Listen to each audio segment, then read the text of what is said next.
Tonight, a Memphis tradition that's decades old and always fascinates the average Memphian. Good evening and thanks for joining us. I'm Richard Ransom. And I'm Katina Rankin. For 41 years now, tens of thousands from all over the globe, well, they have come to Memphis on this hot August night, and that's to honor Elvis. That's right. Local 24's Dave Detling is live at Graceland with tonight's top story. Dave, most of us prefer the AC, air conditioning on a night like this, but not these diehard fans. How are the crowds?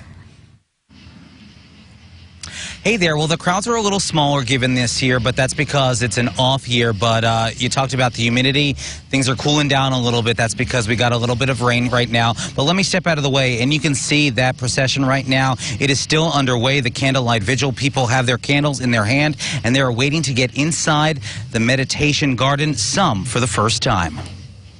We actually started this in 1978, unofficially.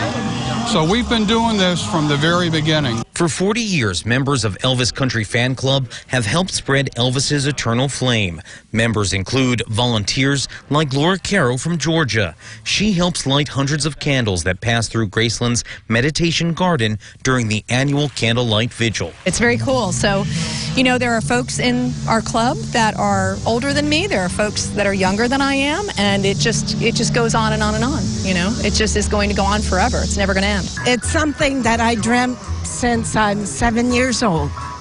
I'm 68.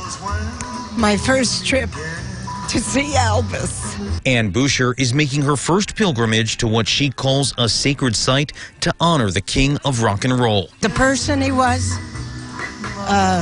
the way he looked, the way he thought, the religion he had.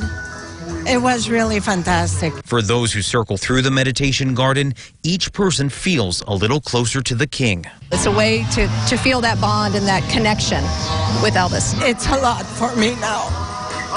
Sorry. And this is definitely an emotional time for a lot of these people. You can see them still in line right now.